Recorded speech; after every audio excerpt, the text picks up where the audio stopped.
Une question qui se pose, est-ce que le faux Messie est vivant à notre époque? Est-ce qu'il est présent au moment où je vous parle? La réponse est oui, il est vivant et il existe au moment où je vous parle. La preuve est le hadith de Tamim ibn Aws al-Dari radiyallahu anhu, un hadith rapporté par Muslim. Et sachez que dans la tentation de Al-Masih al-Dajjal, ceux qui ont le plus rapporté ces hadiths sont l'imam Ahmad rahimahullah dans son Musnad et l'imam Muslim dans son Sahih. Fatima bint Qais, comme cela rapporté dans Sahih Muslim radiyallahu anha, a dit: j'ai prié avec le prophète sallallahu alayhi wa sallam. La prière en groupe. Une fois la prière terminée, l'appeleur à la prière, al-mu'adhin, a appelé as-salatu jami'ah. La prière en groupe. Et le prophète sallallahu alayhi wa sallam s'est levé, a glorifié Allah subhanahu wa ta'ala, l'a remercié et a dit: je ne vous ai pas rassemblé pour rien. Je vous ai rassemblé car Tamim ibn Aws al-Dari était une personne chrétienne. Elle s'est convertie et m'a fait le pacte d'allégeance et il m'a informé. Le prophète sallallahu alayhi wa sallam informe ses compagnons de ce que lui a informé Tamim ibn Aws al-Dari radiyallahu anhu. Il a informé au prophète sallallahu alayhi wa sallam qu'ils étaient en mer, qu'ils étaient partis du Yémen pour se rendre à Médine. Et en mer,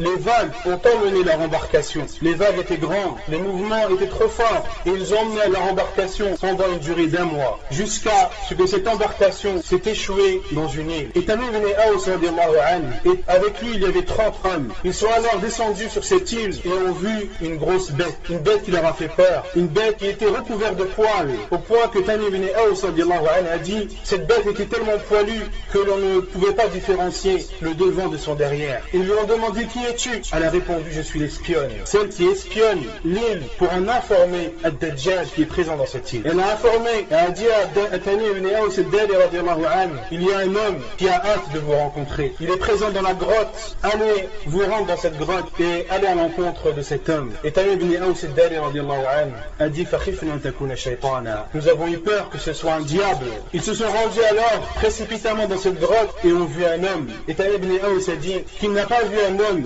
aussi grand et aussi immense que lui. Et il leur a posé des questions. Et Tamim ibn Aws a informé que cet homme était enchaîné, que ses mains étaient enchaînées à son cou et que son cou était enchaîné à ses jambes. Et il a posé des questions à Tamim ibn Aws al-Dari et aux hommes qui étaient avec lui. Il leur a dit: informez-moi sur les palmeraies de Yabassan. Ils lui ont répondu: que veux-tu comme information? Il a répondu: est-ce qu'il donne des fruits? Est-ce qu'il donne des dattes? Ils ont répondu oui. Il a dit: il viendra un moment où ils ne donneront plus dattes. Ils ne donneront plus de dates. Il leur a dit: informez-moi sur la petite mer appelée Al-Tabariya. Ils lui ont répondu: que veux-tu savoir? Il leur a dit: est-ce que son eau est en grande quantité? Ils lui ont répondu oui. Il leur a dit: il viendra un moment où il n'y aura plus d'eau. Il leur a demandé: informez-moi sur la source de Zarar. Ils ont répondu: que veux-tu savoir? Il a dit: est-ce que son eau est en grande quantité? Et est-ce que les personnes présentes à sa proximité utilisent cette eau pour leur récolte? Ils ont répondu oui, son eau est en grande quantité. Et oui, ces personnes utilisent cette eau pour leur récolte. Et il dira: il viendra un moment où il n'y aura plus d'eau et les gens ne pourront plus récolter.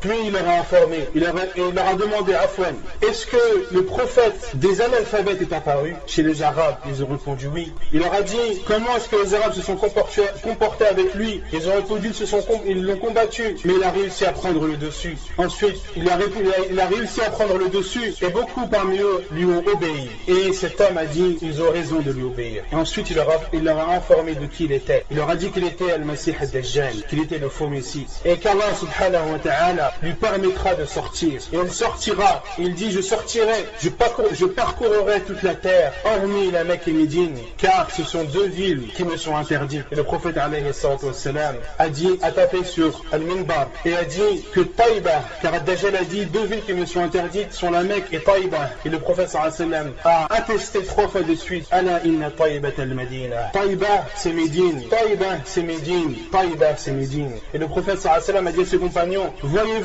ce que je vous ai dit était la vérité. Ce que je vous ai dit sur la Mecque et Médine était la vérité. Et la parole et le fait que Tamim ibn Aws al-Dari radiyallahu anhu a apporté vient réconforter et confirmer ce que je vous ai dit. Est-ce qu'il peut paraître étrange que le Messie al-Dajjal soit vivant à l'époque du prophète sallallahu alayhi wa sallam et qu'il soit vivant à notre époque? Non, cela n'est pas étrange, car Allah subhanahu wa ta'ala est capable de toutes choses. Nuh alayhi salam n'a-t-il pas prêché son peuple pendant 950 ans? 950 150 ans était uniquement la période de son prêche, ce n'est pas la totalité du terme de sa vie. Et cela ne peut pas être nié, car Allah subhanahu wa ta'ala nous en a informé dans le Coran.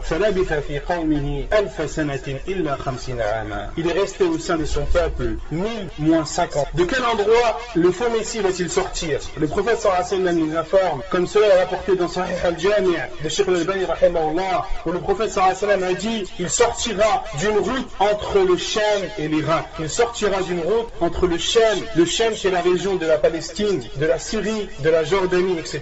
Entre cette partie du monde et l'Irak.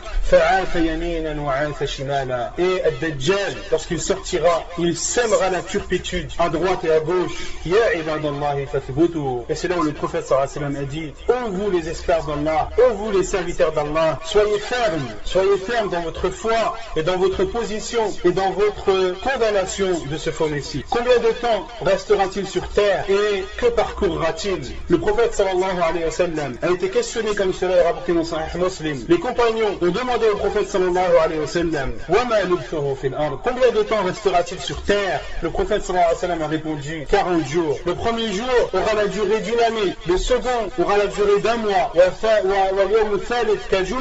et le troisième jour aura la durée d'une semaine,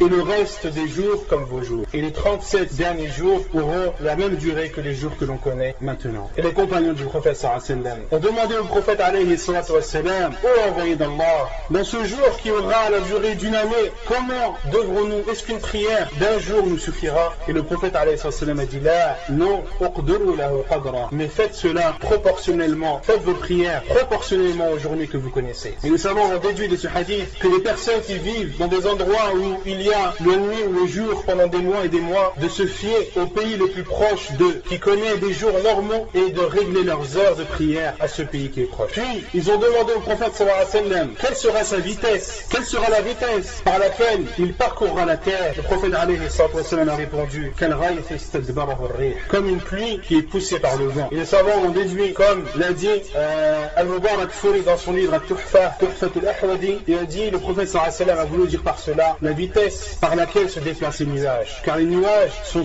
eux qui transportent la pluie. Et le prophète sallallahu alayhi wa sallam nous a informé également, comme cela est rapporté dans le Musnad de l'imam Ahmad, un hadith authentifié par Sheikh al-Albani, que le Messie ad-Dajjal, que le faux Messie montera sur un âne, sa monture sera un âne, et la largeur entre les deux oreilles de cet âne, le prophète sallallahu alayhi wa sallam nous a informé qu'elle serait de 40 coudées, et il parcourra toute la terre, hormis la Mecque et Médine, comme cela est rapporté dans le hadith de Tamim ibn Aws que l'on a cité, lorsque le Dajjal lui-même a attesté qu'il ne pourra pas entrer ni à Médine